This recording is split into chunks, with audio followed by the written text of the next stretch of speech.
apa di HP Ibu? Suara dari saya ya Teh atau dari TDC tadi ya Teh Neng? Kalau di kalau suara saya gimana, Bu? Kalau suara aman di sini, Iya, oke. di aku Neneng juga boleh aman. mungkin sambil dimatiin mikrofonnya ya biar nggak berbalapan suaranya dengan suara yang keluar mungkin ya Teh Neng. Ininya videonya boleh dinyalain bareng sama kita ya teman-teman juga yang lainnya di sini. Baik, alhamdulillahirabbil alamin. Puji syukur kehadirat Allah Subhanahu wa taala yang telah memberikan kita waktu dan kesempatan untuk berkumpul di pertemuan kedua ya Teh ya di webinar Ruang Belajar Your World Has Not Forsaken You yang akan dibawakan oleh Bubu Ahza pada hari ini. Dan teman-teman yang di sini insya Allah sudah bergabung di grup yang disediakan oleh fasilitator kelas ya. Eh, Selain itu, mari kita bersalawat kepada Rasulullah SAW, kepada tabiin dan kepada para pengikutnya. Mudah-mudahan kita semua berkumpul bersama Rasulullah nanti di surganya. Amin ya rabbal alamin. Nah, untuk teman-teman yang ada di sini boleh dinyalakan kameranya ya bersama kami, disiapkan buku catatannya dan kemudian boleh disiapkan juga camilannya dan minumnya ya karena kita akan memulai perjalanan ini insya Allah ke depan hingga pukul 10 bersama Teh DC atau Bubu Ahza di sini. Dan teman-teman juga mudah-mudahan diberikan keluangan waktu pada hari ini dan diberikan Allah kelancaran hingga suasananya kondusif ya dan kita dapat menyerap ilmu yang diberikan di acara ini. Agar acara ini diberi keberkahan, mari kita memulainya dengan berbasmalah bersama-sama. Bismillahirrahmanirrahim. Baik, untuk selanjutnya dipersilakan kepada TDC atau Bubu Ahza membawakan materi yang kedua ya, Duha Approach, yaitu Personalized Trauma Healing Through Talent Stems. Bismillahirrahmanirrahim. Robi zidni ilman, warzuqni fahman, Robi syrah li sadri, wa yassir li amri, wahlul 'uqdatam min lisani yafqahu qawli. Assalamualaikum warahmatullahi wabarakatuh. Ya, jazakillah khairon. Terima kasih banyak teman-teman sudah bergabung di sini. Suara saya aman ya, Insya Allah ya. Kalau misalnya tersendat-sendat, nanti tolong sampaikan aja, kabarin aja di chat ya. Ya, pertama-tama mau ngucapin makasih banyak buat teman-teman yang sudah berkenan belajar bareng di Trauma Healing Journey series ini. Terima kasih buat supportnya juga, udah ngasih banyak semangat dan keaktifannya di grup. Terus kemarin juga support donasinya. Terima kasih banyak. Semoga Allah berikan balasan yang lebih baik untuk teman-teman semuanya. Dan juga dalam kesempatan kali ini, mari kita doakan juga, berikan doa yang terbaik untuk saudara-saudara kita di Sumatera sana maupun di daerah-daerah lain di Indonesia ya, yang qadarullah sedang mengalami cobaan bertubi-tubi gitu ya teman-teman. Semoga kita semua, terutama mereka, para korban, diberikan ketabahan dan jalan keluar terbaik oleh Allah Subhanahu wa Ta'ala. Kemudian mari kita samakan dulu tujuan kita belajar hari ini, pagi ini, di acara ini, yaitu semata-mata untuk meraih ridhonya Allah, untuk mendekatkan diri pada Allah Subhanahu wa Ta'ala. Sehingga apapun yang kita dapatkan hari ini, tujuannya satu ya teman-teman ya, itu dia, untuk mendekatkan diri pada Allah. Kemudian di kelas ini juga kita setara, jadi nggak ada yang lebih tahu, nggak ada yang paling atau lebih hebat atau lain sebagainya. Di sini kami fasilitator hanya apa ya, sharing mungkin sedikit ilmu yang kami dapatkan, lalu kemudian pengalaman yang sudah kami alami juga gitu. Jadi saling berbagi insights, saling berbagi pengalaman. Dan yang kemudian yang terakhir sebelum dimulai, teman-teman juga diharapkan mencatat ya. Jadi kita sama-sama mengikat ilmu kita hari ini dengan cara mencatat. nggak masalah catatannya nggak rapi ataupun nanti ketika selesai yang didapat catatannya hanya satu kata, satu kalimat itu nggak apa-apa gitu ya. Karena mungkin yang sedikit itu insya Allah nanti akan menjadi apa yang kita pegang gitu ya dan menyebabkan kemudahan kita gitu nanti dia memilih hisab nanti insya Allah. Nah, oke, kita langsung mulai aja. Di sesi yang kedua ini kita mau membahas tentang duha approach. Jadi kita mau lihat peta healing kita berdasarkan fitrah kita gitu. Jadi maksudnya gimana? Nanti kita mau bahas ya. Nah, sebelum itu kita mau sebentar. Oke.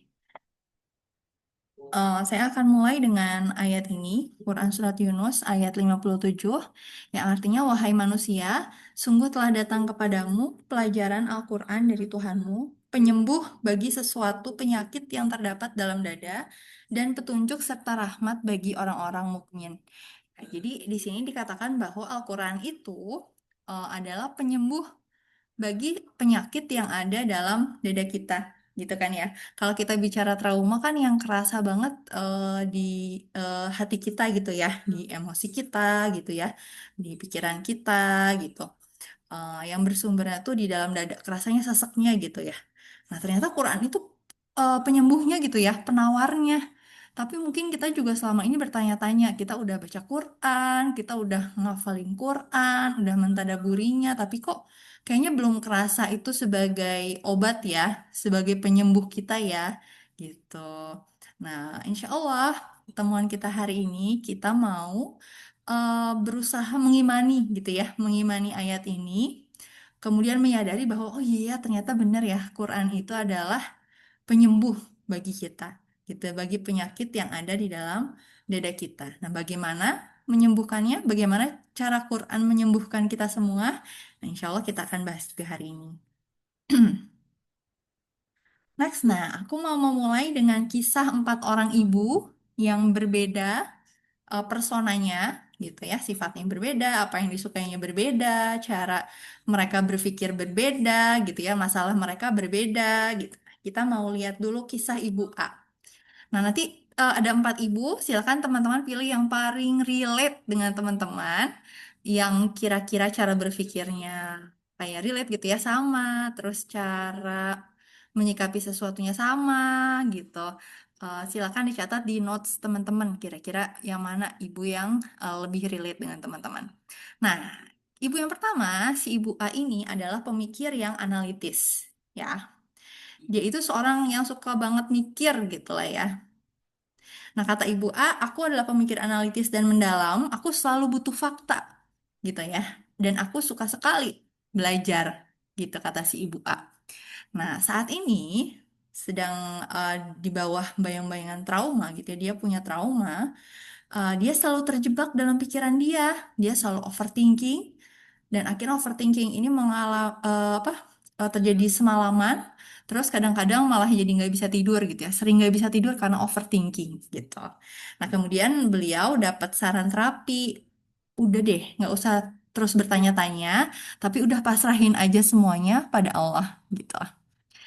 Terus kata ibu A, tapi aku tuh butuh tahu kenapa sih hal ini terjadi gitu. Terus aku harus masrahin ke Allah tuh gimana caranya? Tolong kasih aku logikanya tuh gimana sih caranya, cara berpikirnya gitu ya. Cara berpikir strukturnya, terstrukturnya tuh gimana sih gitu. Nah, karena nggak pernah dapet jawaban dari pertanyaan dan kegelisahannya, akhirnya si ibu A pergi karena merasa tidak didengar. Ia merasa kebutuhannya diabaikan. Jadi dia butuh logika, sedangkan saran terapinya eh, berhenti bertanya-tanya dan hanya pasrahkan saja sama Allah gitu. Nah, dari Ibu A ini apakah sudah ada split screen layarnya gimana? Oh, sebentar, sebentar, sebentar. Ini ya, sudah ya, Mbak Nur ya. Aman? Aman, Bu. Aman ya, Alhamdulillah. Oke, tadi Ibu A, terus kita pindah ke Ibu B. Nah, kalau Ibu B ini orangnya tuh perasa gitu ya. Perasaannya sensitif, bukan baperan ya. Artinya dia tuh lebih bisa merasakan gitu ya. Daripada berpikir, dia lebih cenderung merasakan. Dan orangnya tuh senang bersahabat, senang berelasi, senang membangun hubungan dengan orang lain. Nah, ceritanya gimana? Kata si Ibu B, aku adalah orang yang bisa merasakan apa yang orang lain rasakan, gitu ya. Rasa empatinya besar. Beliau senang bersahabat dan selalu butuh terhubung dengan orang lain. Gitu. Dia senang dengan keluarga, dengan persahabatan, gitu ya, pertemanan. Tapi saat ini aku selalu merasa sendirian dan terputus dari Allah gitu. Aku merasa diabaikan oleh semua orang. Nah, lalu saran terapi untuk si ibu ini, ayo kita coba cara mengubah cara pikir ibu gitu ya. Kita ubah cara berpikir ibu menjadi lebih berdaya. Tapi kata si ibu B, tapi kayaknya bukan pikiran aku deh yang bermasalah, tapi hatiku. Kayaknya hatiku tuh butuh koneksi gitu. Kayaknya merubah cara berpikirku nggak akan menyelesaikan masalah aku gitu. Akhirnya si ibu B ini merasa terhakimi karena tidak berpikir dengan benar dan memutuskan untuk berhenti dari prosesnya gitu. Nah, mungkin ini relate juga sama teman-teman. Tapi kalau belum relate juga kita coba lihat kisah Ibu C. Nah, si Ibu C ini adalah si energik dan selalu satset gitu ya. Orangnya banyak banget energinya, banyak banget to-do listnya, checklistnya tuh setiap hari banyak banget, produktif banget.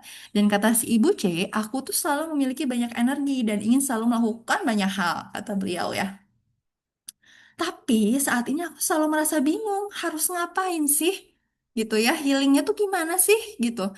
Biar aku bisa lepas dari trauma itu gimana sih? Gitu. Aku tuh kayaknya senggol bacok banget orangnya. Dikit-dikit aku marah, dikit-dikit aku suka mukul anak aku, suka bentak-bentak gitu. Kayaknya nggak bisa menahan diri banget gitu. Terus saran dari terapinya adalah, ayo latihan meditasi. Meditasi itu kan perlatihan nafas, duduk diam ya, merasakan gitu, meaning mindfulness gitu. Tapi kata si Ibu C, tapi kan aku tuh sebenarnya nggak bisa diem, ada energi yang begitu besar di tubuhku yang membuat aku tuh perlu melakukan sesuatu segera gitu. Dan kayaknya meditasi tuh bukan buat aku deh. Aku nggak bisa, aku tersiksa banget kalau harus duduk diam. Gitu. Akhirnya dia berhenti juga dari proses healing karena merasa energinya tidak menemukan jalan keluar atau muaranya. Gitu. Nah, ada yang relate. Nah, yang terakhir ada Ibu D. Orang yang senang banget ngobrol dan selalu menginspirasi secara alami, dia selalu menginspirasi orang-orang sekitarnya. Kata Ibu D, aku tuh seneng ngobrol dan secara nggak sadar, kalau aku ngomong itu didengarin sama orang dan mereka tuh terinspirasi sama yang aku katakan gitu ya. Mereka tuh nurut dan ikut tergerak dengan apa yang aku sampaikan gitu, baik lewat ucapku ataupun lewat lakuku gitu ya. Beliau ini inspiring banget orangnya. Aku bahagia jika berdampak bagi orang-orang sekitarku. Tapi saat ini, kalau aku ke-trigger, rasanya tuh pasti aku selalu merasa aku tuh nggak bermanfaat ya. Aku tuh nggak bisa berdampak ya sama lingkungan sekitarku. Kayaknya suara aku tuh nggak penting lagi deh. Aku tuh nggak diperhitungkan lagi deh. Nah, kemudian beliau juga dapat saran terapi. Nah, kayaknya ibu harus journaling nih. Yuk, ini PR journaling selama sebulan ke depan ya. Terus kata ibu dek, kayaknya jurnal tuh aku nggak bisa mulai jurnal deh. Kayaknya journaling tuh kayak nggak akan bisa ngasih dampak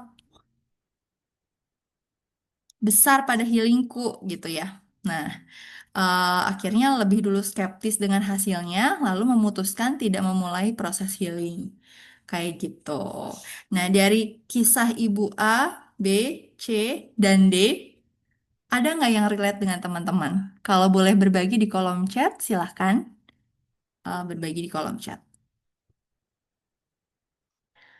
Kisah ibu A, B, C, atau D yang kira-kira relate sama teman-teman? Ada yang berkenan berbagi?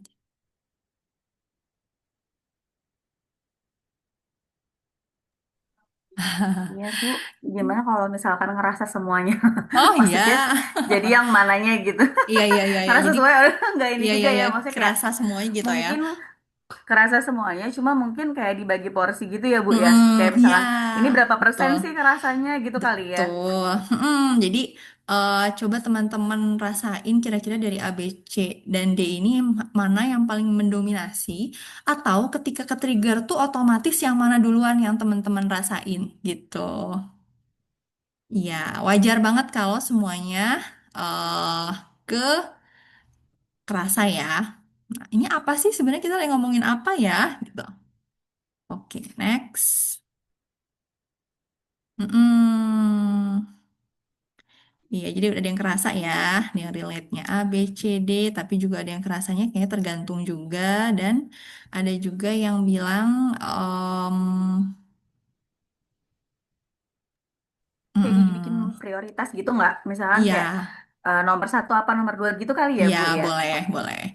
Nah, terus pertanyaan selanjutnya, pernah nggak ngerasain ke ibu-ibu tadi?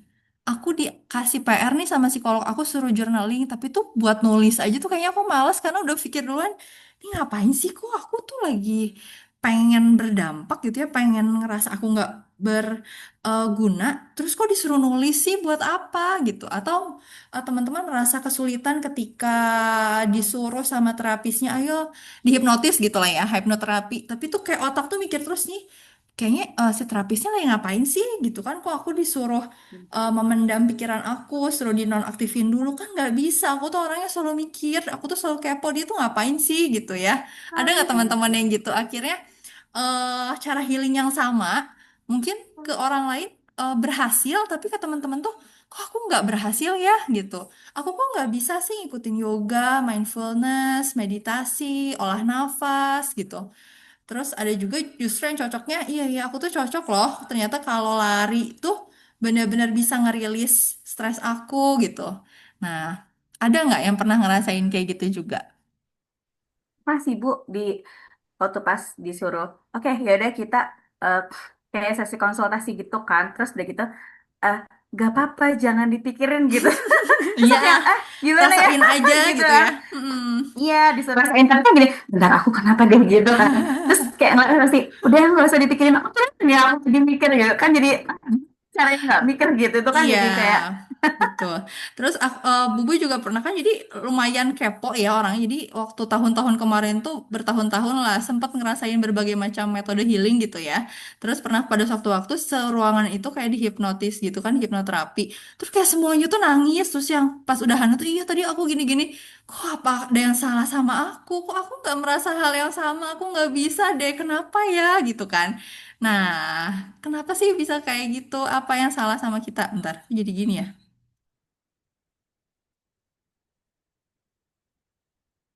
Sebentar.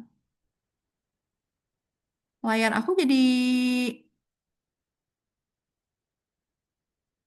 Oke. Sebentar Mbak. Teh Ismi. Layar aku jadi Teh Ismi. ya oh ya Iya, kenapa ya? kalau di kalau di Bentar, aku sebentar. ini Bu apa share screen Ibu PT Ibu di Mana teman-teman ya? gimana screennya masih Oh screennya iya, udah, TBC kan udah. ya. Iya, iya, iya, iya, udah. Balik lagi. Nah, ini kan ya. Jadi kenapa sih beda gitu ya si A, Ibu B, Ibu C, Ibu D ini? Nah, karena kita itu unik, kita semua unik dan butuh metode yang sesuai dengan keunikan itu, gitu kan? Nah, kayak kemarin kita udah mempelajari tentang SEM ya, spiritual ruh, kita butuh koneksi dengan Allah dengan cara yang unik gitu kan. Emosional kita, kalau kita merasa, tapi cara kita merasakan juga beda-beda kan. Orang yang dominannya eh, thinking logika itu merasa koneksi dengan Allah tuh mungkin ketika dia baca sains gitu ya, oh langsung oh iya ternyata Allah tuh sekeren itu loh gitu kan. Ada juga yang merasakan kedekatan dengan Allah tuh dengan emosionalnya gitu, beda-beda gitu kan. Terus main cara kita berpikir juga beda. Terus cara kita mengucap berkata-kata, ucap dan lakunya juga beda-beda. Nah, ini refresh dulu yang kemarin. Jadi ketika jiwa ada di bawah bayangan trauma, akhirnya jadi gelap ya. Jadi kita mengenal adanya shadow talents. Jadi fitrah kita itu sejatinya tidak pernah mati, ia hanya terbajak dan berfungsi di bawah bayangan trauma. Gitu. Nah, ini juga kemarin kita udah bahas tentang koneksi antara jiwa dan talents, ya. Yang ternyata si talents ini merupakan bagian dari fitrah dan bisa termanifestasikan gitu ya. dari jiwa ini. Dan akhirnya kita harus melakukan tazkiyatun nafs ya kemarin itu ya. Ini cuma bahas yang kemarin. Artinya menarik kembali kendali talents dari survival mode nih yang selama ini kita selalu survival mode ke kendali fitrah kita gitu.